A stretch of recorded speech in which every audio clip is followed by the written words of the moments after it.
Shalom Bapak Ibu Saudara yang dikasihi Tuhan. Puji nama Tuhan, kita boleh bersama-sama kembali datang ke hadirat Tuhan. Saya percaya setiap kita merindukan hadirat Tuhan lebih dari segalanya, amin.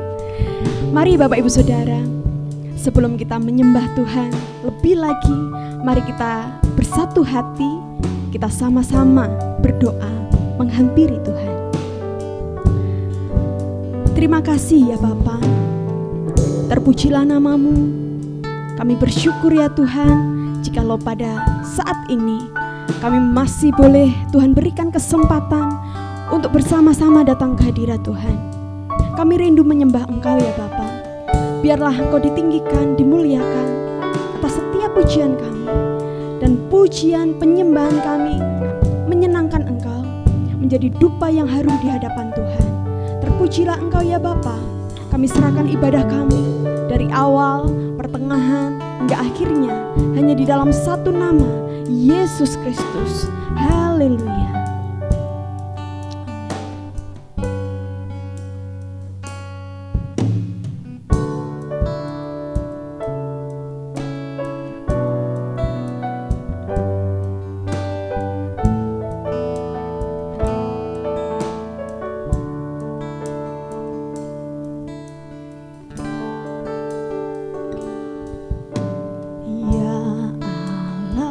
Engkau kerinduanku, selalu ku cari wajah-Mu Tuhan, seperti tanah yang kering rindukan air.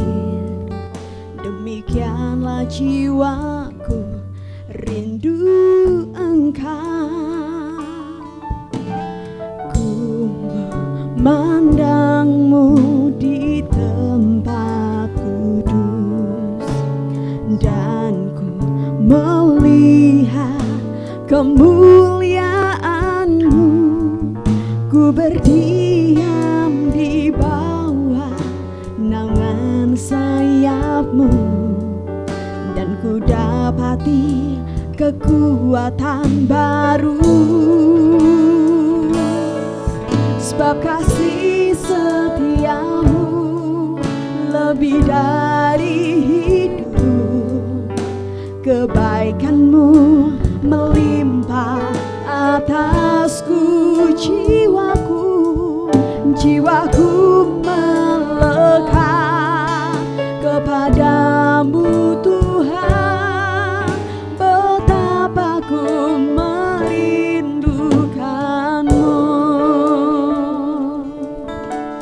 ya Allah, Engkau kerinduan kami. Ya Allah, Engkau kerinduanku,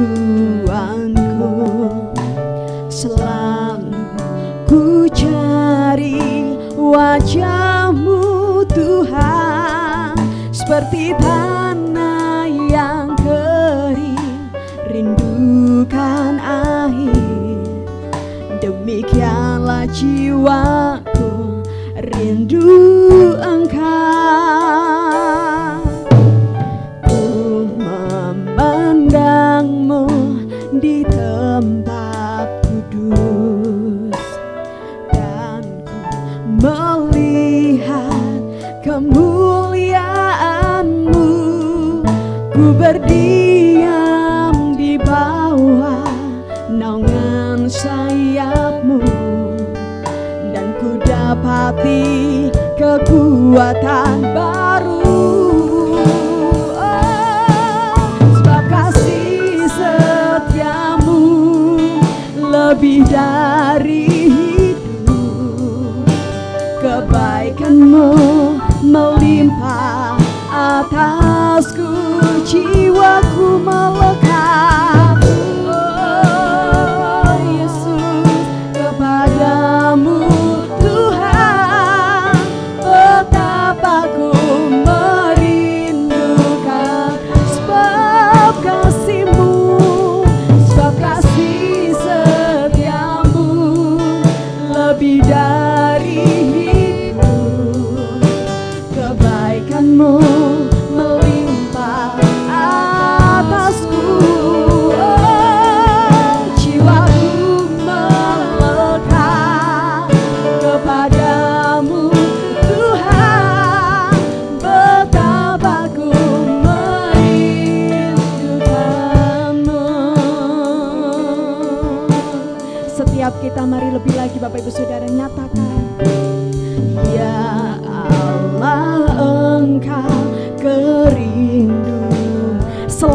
cari wajah-Mu Tuhan.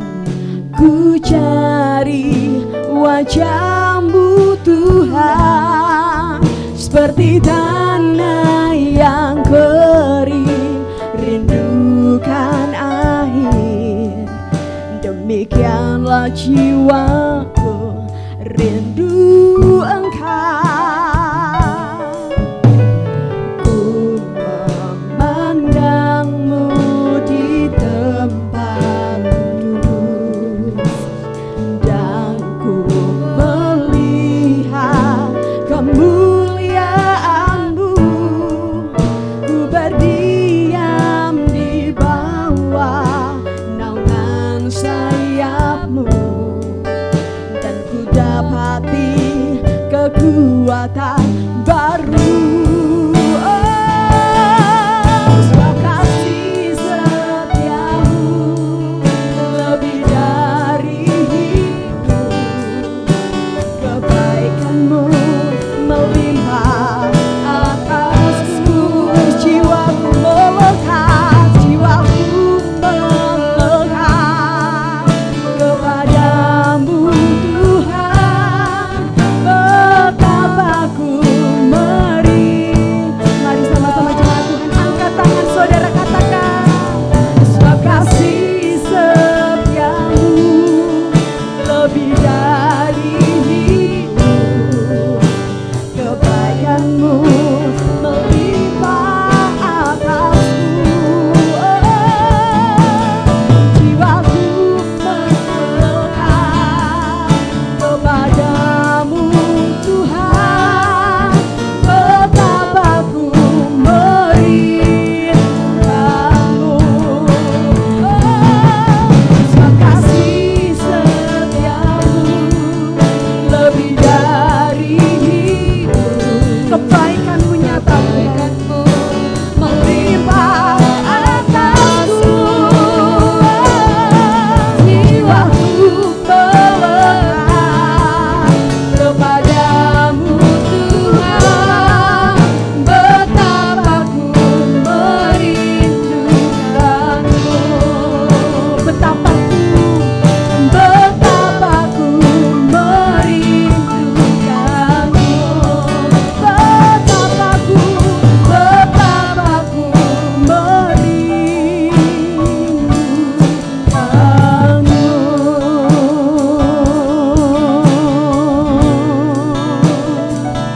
Oh Yesus, ku merindukanmu Tuhan, lebih dari segalanya. Oh, mari angkat suaramu Bapak Ibu Saudara, nyatakan penyembahanmu di hadapan Tuhan, sebab Dia layak menerima setiap pujian. Oh, sungguh besar kasih-Mu, tiada yang seperti-Mu Tuhan. Haleluya. Segenap jiwaku memuji, segala-galanya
kasih setiamu lebih dari hidup, kebaikanmu melimpah atasku.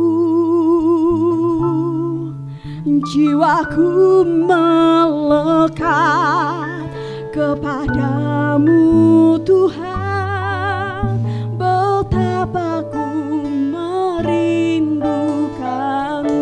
Sekali lagi coba Tuhan katakan, sebab kasih setiamu lebih dari hidup, kebaikanmu melimpah atasku.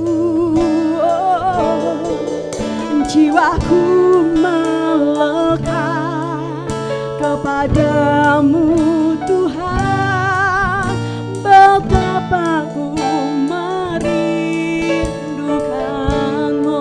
Betapa ku merindukanmu. Betapa ku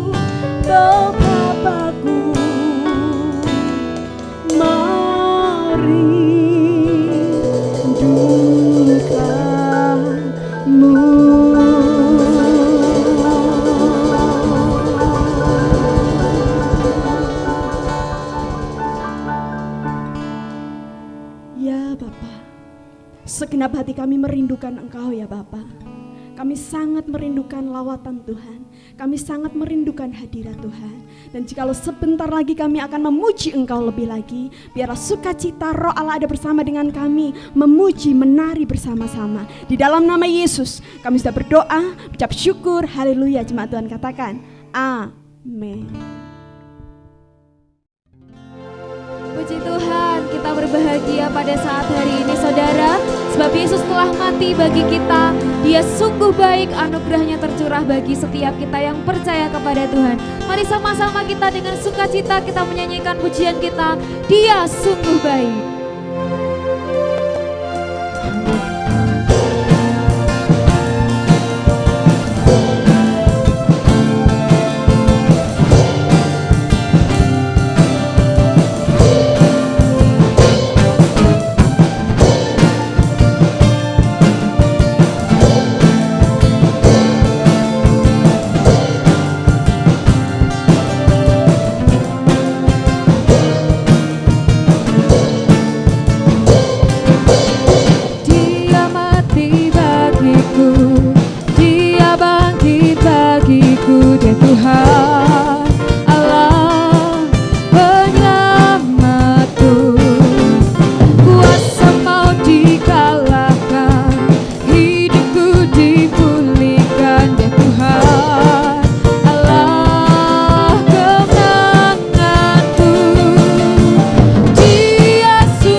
Dia baik bagi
Tuhan Yesus baik. Patutlah kita saat ini bersorak-sorai bagi namanya, sebab dialah satu-satunya penebus yang mengalahkan maut. Dan kita boleh ada sampai saat ini semuanya karena anugerah Tuhan. Bersorak-sorai, muliakan namanya. Amin.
Puji Tuhan, Bapak Ibu Saudara, kita akan mendengarkan kebenaran firman Tuhan. Sebelumnya mari sama-sama kita bersatu hati, kita pujikan satu buah pujian karena salib.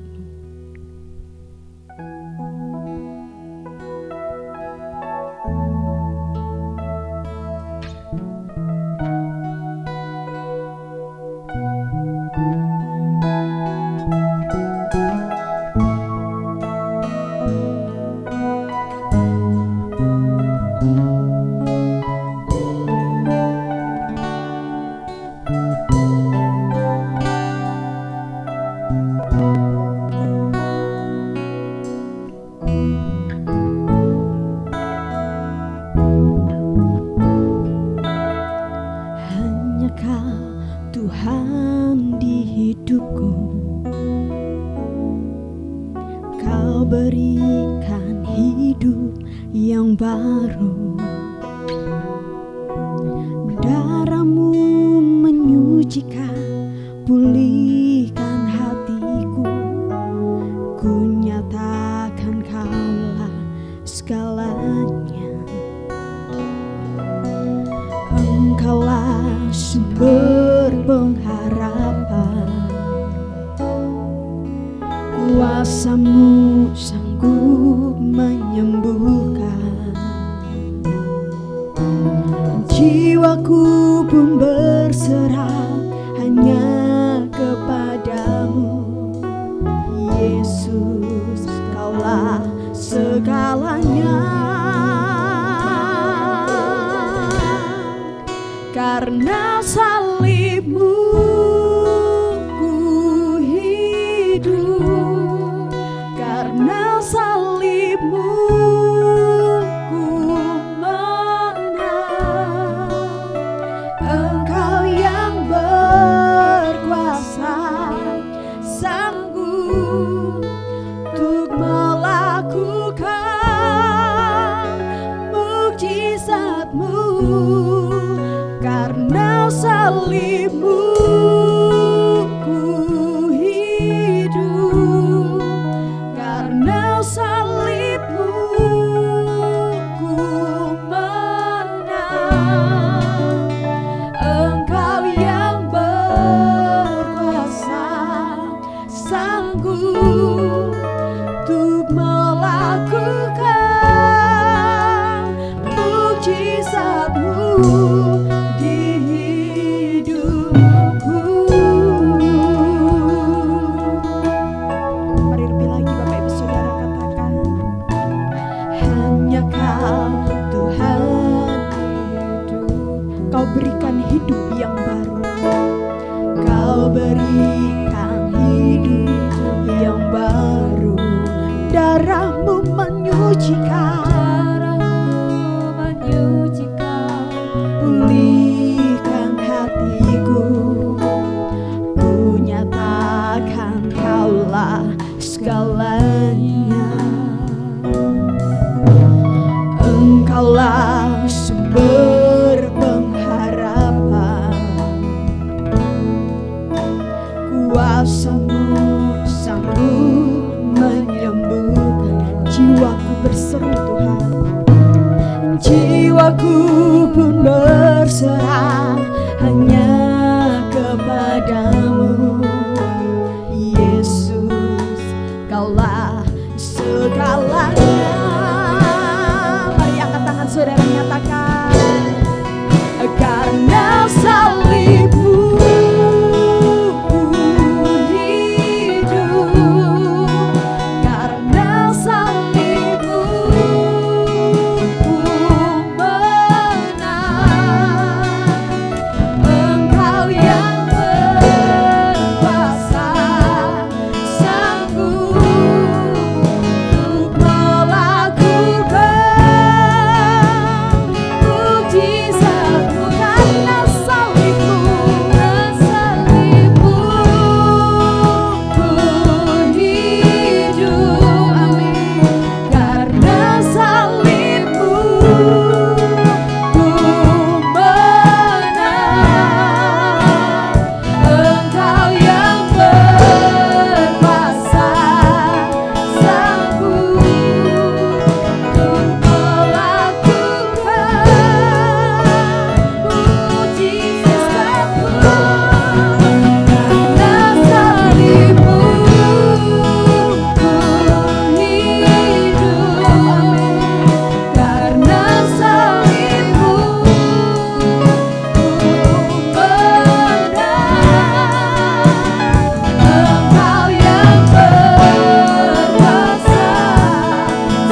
Shalom saudara terkasih di dalam Tuhan Yesus.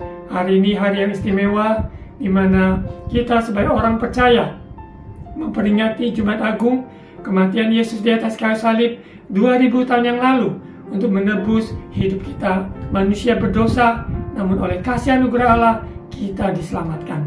Mari kita berdoa untuk siap menerima kebenaran firman Tuhan yang membaharui iman kita dan memandang ke depan pandangan pengharapan akan hari esok.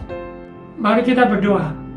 Bapa, kami bersyukur hari yang luar biasa indah mengingatkan kami akan kasih Allah yang sungguh besar buat seluruh kehidupan kami manusia. Kami bersyukur yang sudah menerima Yesus sebagai Tuhan dan Juru Selamat. Kami ada di dalam Engkau dan Engkau ada di dalam kami. Berbicaralah lewat firman-Mu, sebab kami sungguh butuh firman Tuhan, menuntun langkah-langkah kami hidup berkemenangan bersama-Mu. Dampak maupun akan kematian-Mu, makna dari kuasa kebangkitan-Mu, sehingga nyata di dalam hidup kami. Terima kasih Bapa, ya Roh Kudus, mari berkarya, urapi hamba-Mu, setiap yang mendengarkannya, kami semua menjadi pelaku firman Tuhan. Di dalam nama Tuhan Yesus. Amin. Saudara terkasih di dalam Tuhan Yesus, bertahun-tahun dari waktu ke waktu, sejak kita terima Yesus sampai saat ini, sudah berapa lama kita memperingati Jumat Agung. Biarlah hari ini, tahun ini, kita memperingati Jumat Agung. Tuhan membaharui iman kita, lebih lagi mengerti makna dari Jumat Agung kematian Yesus.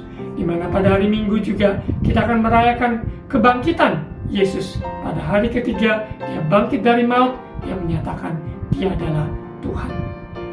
Dan suara pembalaan hari ini, di mana ibadah Jumat Agung dengan judul Benih yang Jatuh dan Mati. Benih yang jatuh dan mati. Kita lihat bahwa benih, apapun yang ada, adalah kecil ukurannya. Namun ketika dia akan bertumbuh besar, dia harus jatuh ke tanah dan ditanam, sehingga dia dapat bertumbuh dan menjadi pohon yang besar dan sebagainya. Benih potensi yang luar biasa, namun kalau tidak ditanam ke dalam tanah, maka dia hanya sebuah benih dan tinggal hanya satu biji benih. Namun ketika benih tersebut yang jatuh ke dalam tanah ditanam, maka dengan kondisi situasi yang ada, tanah yang subur, dan dia akan bertumbuh, menghasilkan yaitu tanaman yang luar biasa, dapat menjadi berkat buat banyak orang. Kita akan lihat benih utama, benih yang Tuhan kehendaki, yaitu yang disampaikan adalah Yesus pribadi yang menjadi contoh bagi kita sekalian bahwa benih yang jatuh dan mati, dan kita lihat kuasa kebangkitan yang nyata sehingga benih tersebut menjadi berkat yang keselamatan bagi kita semua.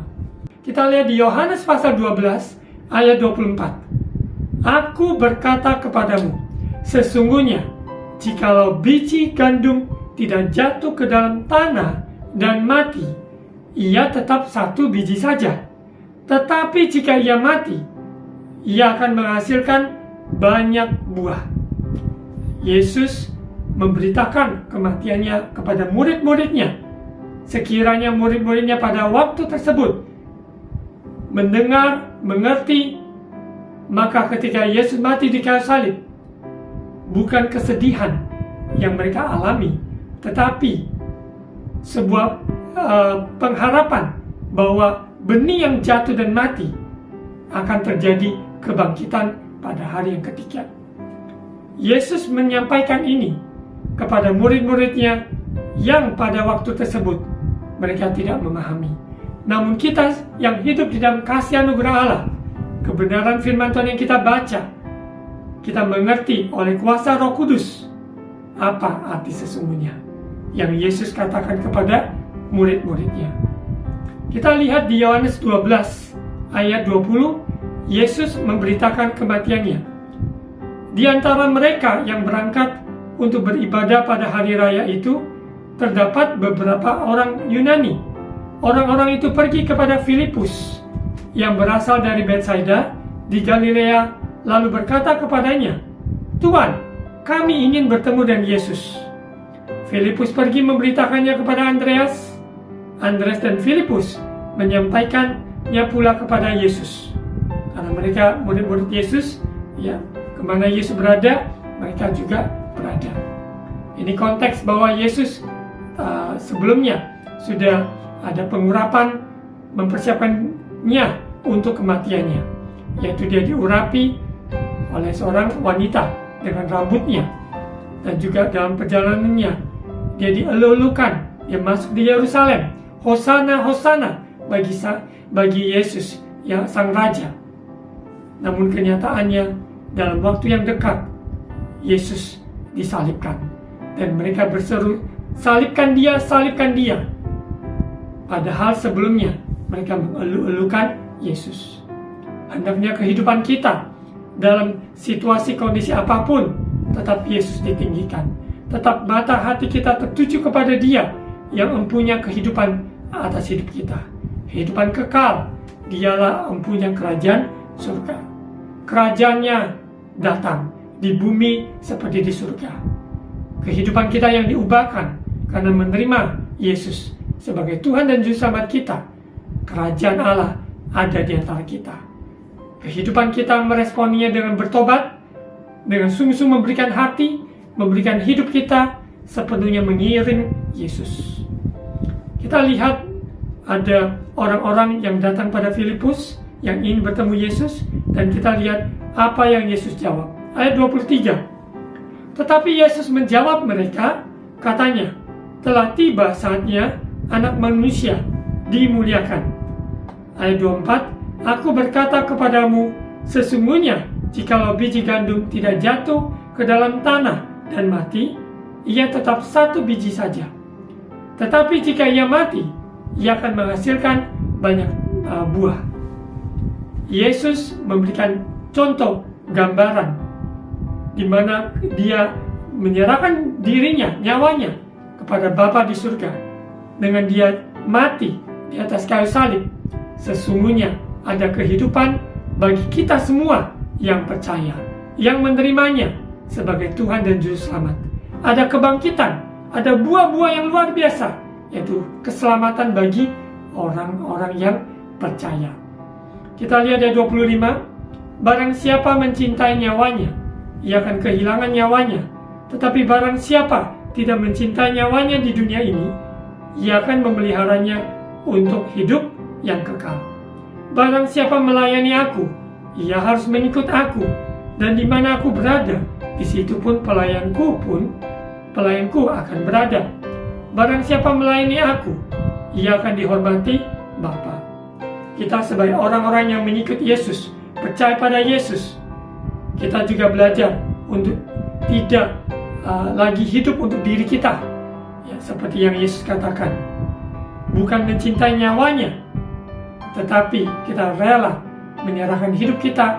Tentunya bukan kita dimaksudkan akan mati di kayu salib, tetapi kehidupan kita yang lama, yang sia-sia, hidup untuk diri kita sendiri, kita berani untuk tanggalkan, berani untuk mati, sehingga kehidupan Yesus nyata, nampak, yaitu ada buah-buahnya.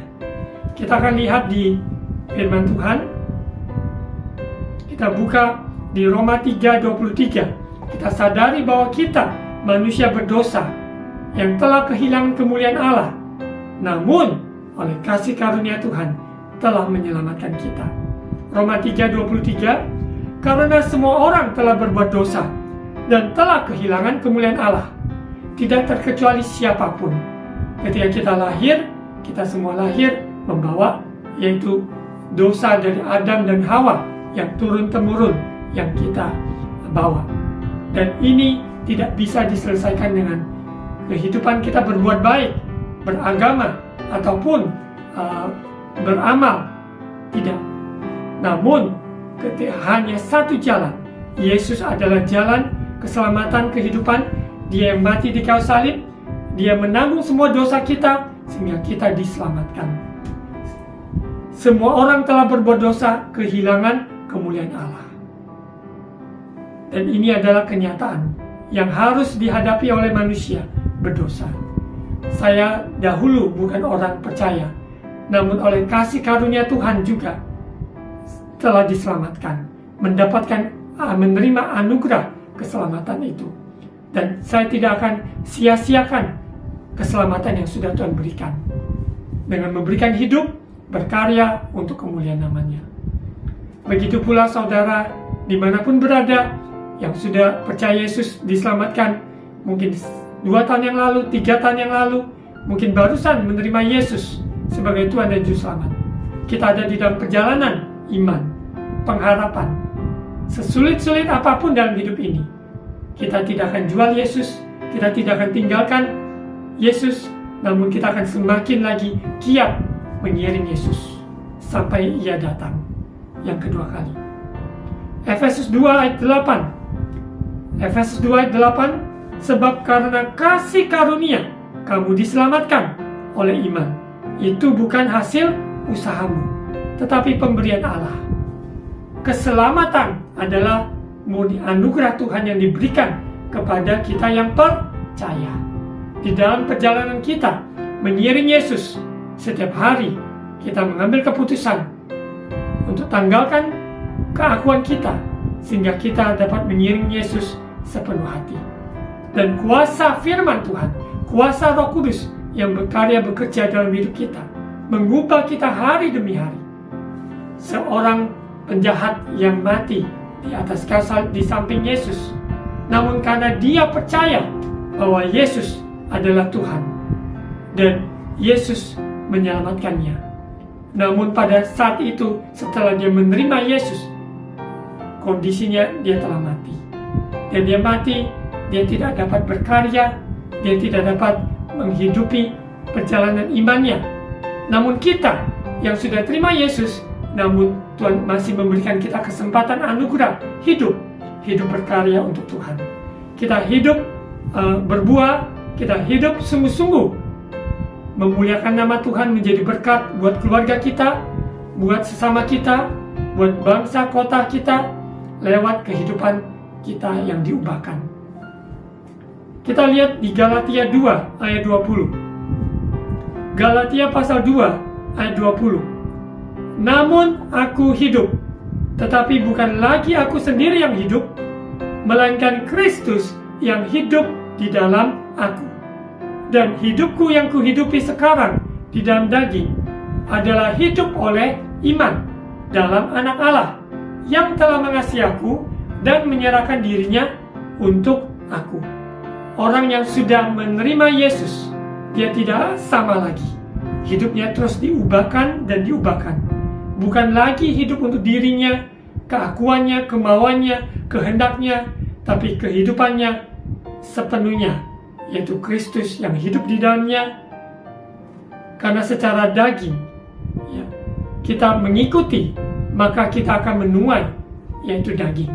Namun kalau kita hidup di dalam roh, maka yang kita tuai adalah hal-hal yang memuliakan Tuhan. Karena hidup di dalam daging ini hanya sementara. Kita hidup oleh iman di dalam Yesus Kristus Tuhan. Untuk itu orang percaya dalam menghadapi masalah, jangan kendor, jangan tawar hati, jangan lemah iman. Kuatkan, teguhkan hati, kuatkan iman percaya kita di dalam kebenaran firman Tuhan. Jawabannya di dalam firman, jawabannya di dalam persekutuan bersama Tuhan dengan orang-orang kudus. Terima nasihat, bimbingan, arahan, teguran dari firman Tuhan, dari hamba-hamba Tuhan yang diurapi.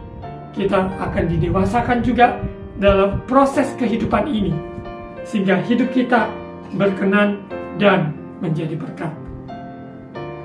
Untuk itu, kehidupan orang percaya bukan sebuah kehidupan yang santai atau kehidupan yang malas, kehidupan yang pasif, tidak.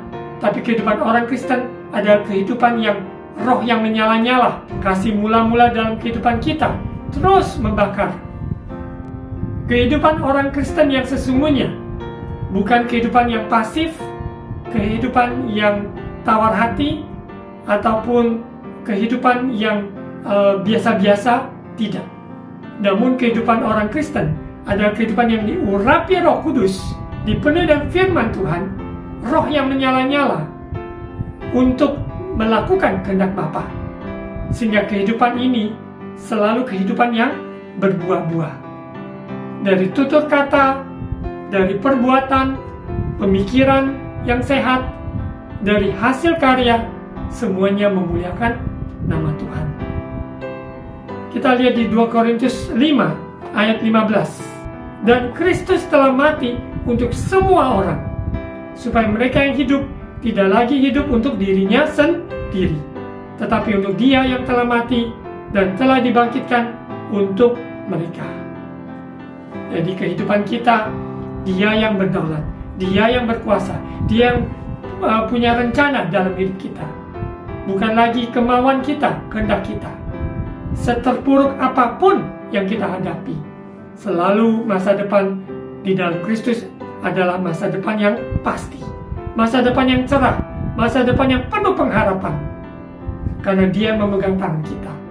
Dan hari kebangkitan yang kita rayakan Paskah, ada kuasa kebangkitannya yang terjadi, mengubah minus menjadi plus, kutuk menjadi berkat, dan sebagainya. Kita lihat di 2 Korintus 5 ayat 17. Jadi siapa yang ada di dalam Kristus, ia adalah ciptaan baru. Yang lama sudah berlalu, sesungguhnya yang baru sudah datang. Kehidupan lama kita, keegoisan kita, mementingkan diri sendiri. Kasih Allah tidak mementingkan diri sendiri. Kasih Tuhan yang sejati tidak egois. Karena kasih dari Tuhan adalah kasih yang memberi, kasih yang rela berkorban, kasih yang membaharui, mendidik, mengajar, menuntun kita untuk selalu hidup di dalam takut akan Tuhan, dalam kekudusan, di dalam kebenaran. Yang baru sudah datang, karena kita adalah lahir baru, ciptaan yang baru. Seperti Nikodemus, seorang pengajar yang luar biasa pada zamannya, di mana Yesus berjumpa dengan dia, bahwa dia harus dilahirkan kembali. Dan dia seorang, dikatakanlah, setara dengan profesor pada zaman ini. Namun dia tidak bisa mengerti apa yang Yesus maksudkan dilahir kembali. Namun ketika Yesus menjelaskan, setiap orang harus lahir baru, menerima Yesus sebagai Tuhan dan Juru Selamat, dan berikan diri dibaptis, di mana dikuburkan dosa-dosanya dan dibangkitkan bersama Yesus. Sehingga kita di dalam baptisan memberikan penjelasan, memberikan sebuah gambaran orang yang mati terhadap dosa dan dibangkitkan untuk hidup yang baru bersama Tuhan. Kita kembali ke ayat pokok kita di ayat 24 tadi, bahwa sesungguhnya jika biji gandum tidak jatuh ke dalam tanah dan mati, ia tetap satu biji saja. Kalau Yesus tidak mati di atas kayu salib untuk kita, untuk saudara dan saya, maka percuma apa yang kita lakukan hari-hari ini. Semua yang kita lakukan tidak ada artinya. Hanya dengan kematian Yesus, hidup kita turut disalibkan bersama Yesus, dan kita juga turut dibangkitkan bersama Yesus. Kita tidak secara fisik mengikuti jalan salib dan digantung di kayu salib.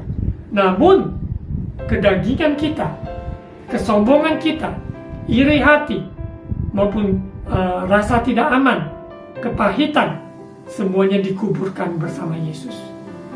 Tuhan ingin kita nikmati kehidupan ini bersamanya. Tuhan ingin kita alami kelepasan, kemerdekaan di dalam Kristus. Sehingga kita di dalam keluarga, di dalam usaha, pekerjaan, di dalam pelayanan, di dalam tugas-tugas kita, kita semua dapat menikmati kemenangan bersama Yesus. Saudara terkasih, kita lanjutkan di Yohanes 12 ayat 27. Apa yang Yesus katakan, yaitu menyampaikan tentang kematiannya. Sekarang jiwaku terharu, dan apakah yang akan kukatakan? Bapa, selamatkanlah aku dari saat ini? Tidak, sebab untuk itulah aku datang ke dalam saat ini. Yesus datang untuk mati di kayu salib. Ini harus terjadi, dan ini kehendak Bapa, dan ia rela melakukan kehendak Bapa.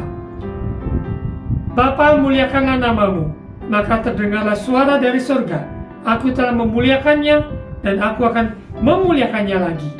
Orang banyak yang berdiri di situ mendengarkannya berkata bahwa itu bunyi guntur. Ada pula yang berkata, seorang malaikat telah berbicara dengan dia. Jawab Yesus, suara itu telah terdengar, bukan oleh karena aku, melainkan oleh karena kamu. Ayat 31, sekarang berlangsung penghakiman atas dunia ini. Sekarang juga penguasa dunia ini akan dilemparkan keluar.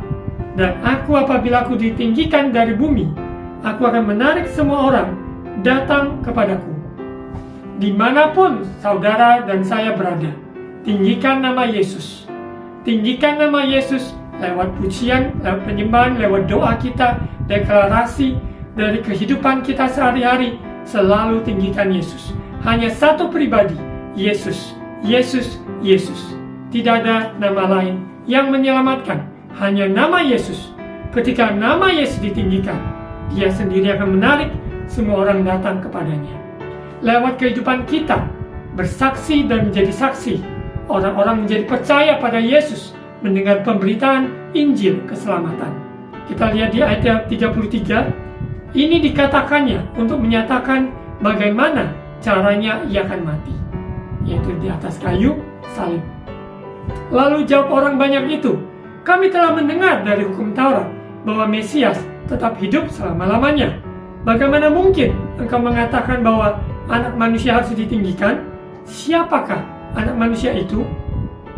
Karena mereka belum percaya. Namun Yesus menyatakan dirinya bahwa Dia adalah anak manusia itu. Dia yang taat sampai mati di atas kayu salib. Yesus menjelma sebagai manusia, mengosongkan dirinya sebagai Allah, mengambil rupa manusia, dan Dia tidak anggap hina. Dia tekun memikul salib sampai di Golgota, dan Dia menyerahkan dirinya. Dia katakan sudah selesai. Apa yang sudah selesai?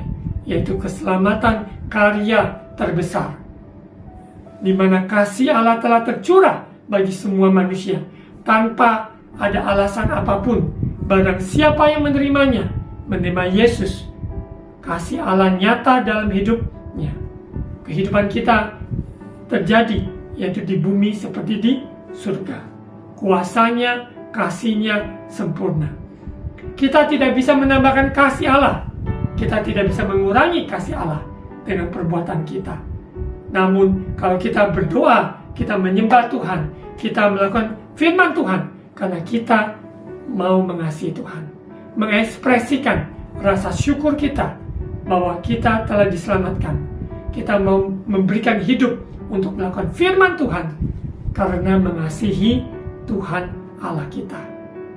Bukan karena kita ingin mendapatkan sesuatu, tapi kita mengungkapkan rasa syukur kasih kita kepada Tuhan yang tidak mungkin kita bisa balas. Kehidupan kita yang kita berikan pada Tuhan adalah ungkapan syukur bahwa kita mau menjadi pelaku firman Tuhan.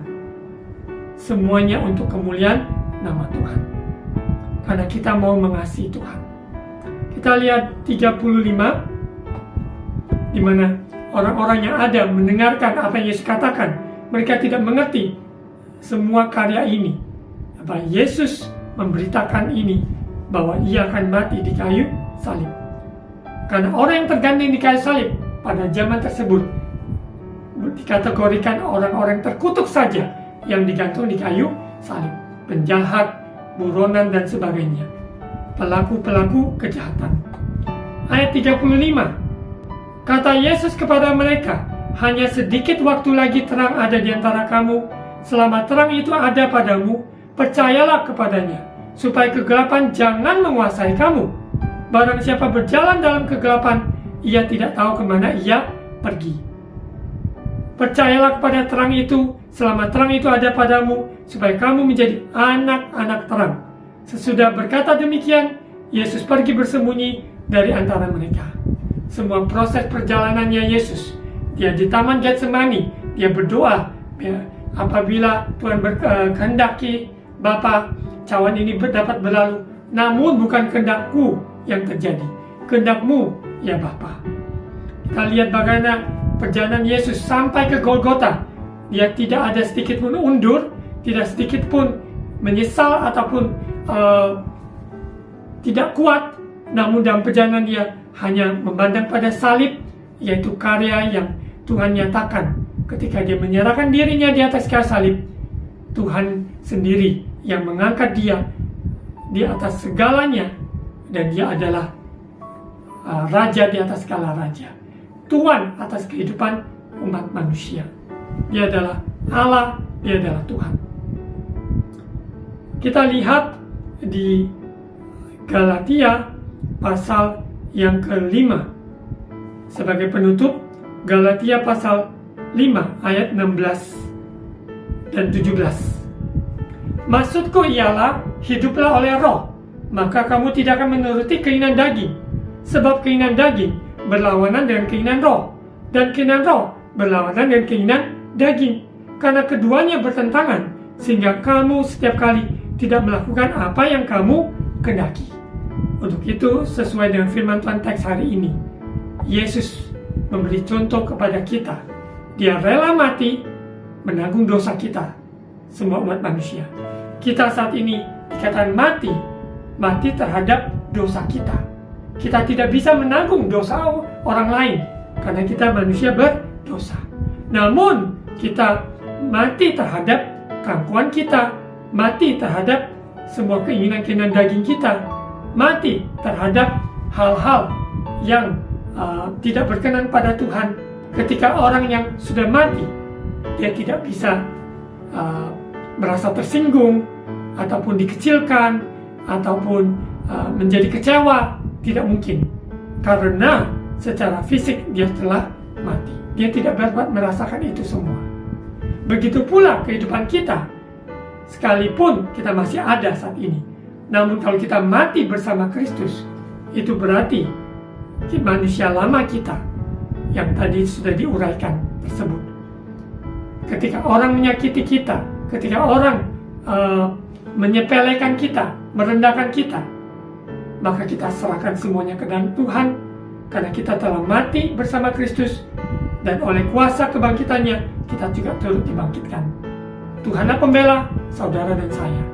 Dia melihat tetesan air mata yang saudara saat ini gumulkan, sebuah pergumulan yang belum kunjung selesai. Namun jangan putus asa, tetap berharap, tetap percaya, tetap melangkah, karena ada jalan terbuka bagi saudara dan saya. Besok hari Sabtu adalah penutupan doa puasa 40 hari, yaitu tanggal 16 April. Biarlah kita yang mengambil langkah berdoa puasa, menyelesaikan pertandingan dengan baik, bukan kuat, bukan gagah kita, tapi roh Tuhan yang bekerja. Karena doa puasa yang sudah kita jalankan selama 40 hari, biarlah kita mengalami terobosan-terobosan yang Tuhan kerjakan dalam hidup kita, memberikan paradigma yang segar, yang dibaharui sesuai dengan kebenaran firman. Seperti seri doa puasa yang sudah disampaikan selama 6 minggu yang lalu. Biarlah kita sungguh-sungguh dibawa penyerahan diri, menyerahkan diri kepada Tuhan. Kita mati bersamanya, kita turut dibangkitkan bersamanya. Benih yang jatuh dan mati, Yesus Kristus, Dia juga bangkit pada hari yang ketiga. Mari kita tutup doa untuk firman Tuhan. Terima kasih Bapa atas firman Tuhan, benih yang telah jatuh dan mati, dan hari yang ketiga Yesus, Engkau bangkit, menyatakan dirimu, Engkaulah Tuhan, Raja atas segala raja, atas semua umat manusia. Kami bersyukur ya Bapa, kami bersyukur karyamu sempurna dalam hidup kami. Kami yakin dan percaya kuasamu, kasihmu senantiasa memberikan semangat, kekuatan yang baru bagi yang letih lesu, bagi yang berbeban berat, bagi yang sakit, bagi yang lemah. Tuhan memberikan kekuatan. Kita siapkan diri kita untuk menyambut, yaitu merayakan kebangkitan Yesus Kristus, merayakan Paskah di hari Minggu. Terima kasih Bapa, kebenaran firman Tuhan Kau materaikan ya Roh Kudus, dalam nama Tuhan Yesus. Amin. Saudara terkasih, kita ambil waktu sejenak dalam memperingati kematian Yesus. Kita akan juga mempersiapkan diri menerima perjamuan kudus, tubuh dan darah Yesus. Kita dipersatukan di dalam Dia dan Dia di dalam kita. Mari kita ambil waktu untuk menyanyikan pujian ini, darah Yesus yang mengalir dari kepala, dari lambung, dari kaki, dari tangan, semuanya darah yang tercurah yang untuk menebus saudara dan saya, menanggung segala kutuk, menanggung dosa, menanggung semua sakit penyakit kita.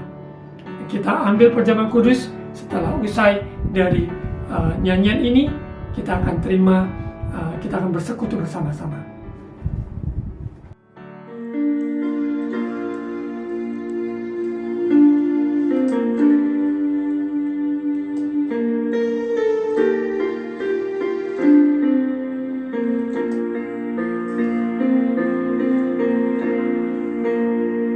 Darah Yesus yang mengalir dari tubuh yang dicambuk darah, kepala yang dimahkotai duri darah, tangan dan kaki yang dipaku darah, lambung yang ditusuk tombak darah, darah Yesus,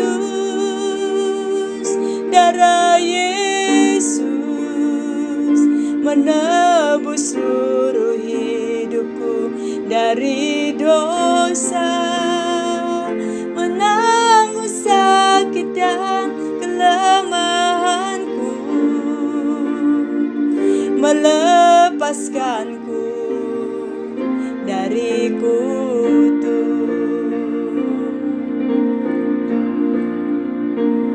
Darah Yesus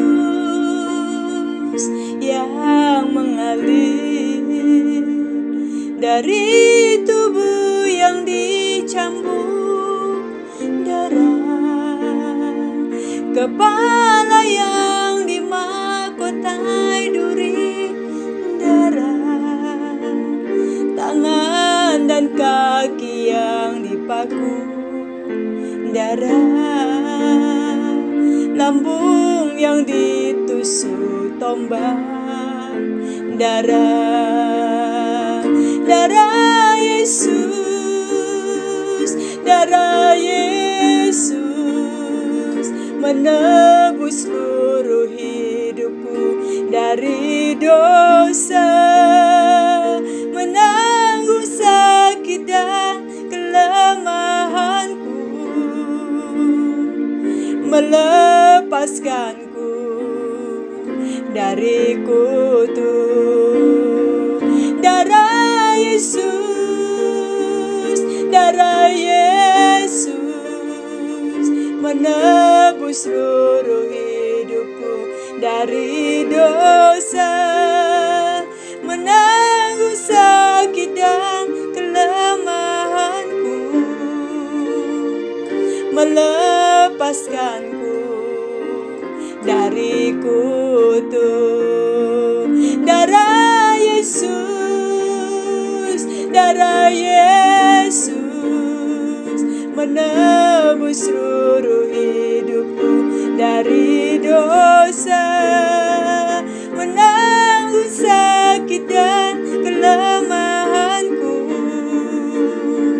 melepaskanku dari kutuk, melepaskanku dari kutuk, melepaskanku dari kutuk.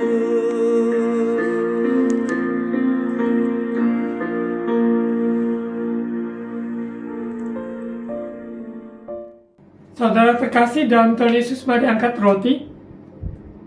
Sebab apa yang telah kuteruskan kepadamu, telah kuterima dari Tuhan, yaitu bahwa Tuhan Yesus pada malam waktu ia diserahkan, mengambil roti, dan sesudah itu ia mengucap syukur atasnya, ia memecah-mecahkannya dan berkata, "Ikuti, inilah tubuhku yang diserahkan bagi kamu. Perbuatlah ini menjadi peringatan akan aku." Saudara percaya ini adalah tubuh Yesus yang dipecah-pecahkan bagi kita semua? Yang percaya katakan, amin. Mari kita makan bersama-sama di dalam nama Tuhan Yesus.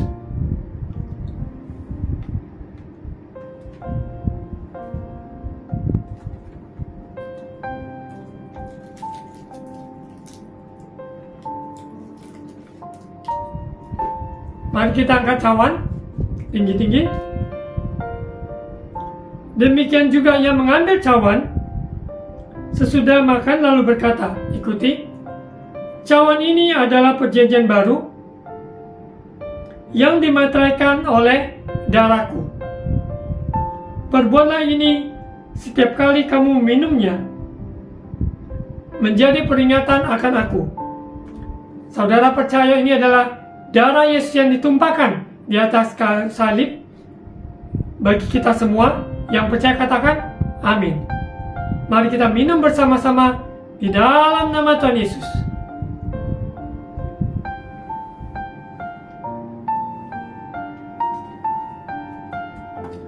Bapa, terima kasih Tuhan atas pengorbanan-Mu di atas kayu salib, di mana darah Yesus yang tercurah maupun kuasa kasih-Nya, kuasa kebangkitannya dinyatakan dalam hidup kami.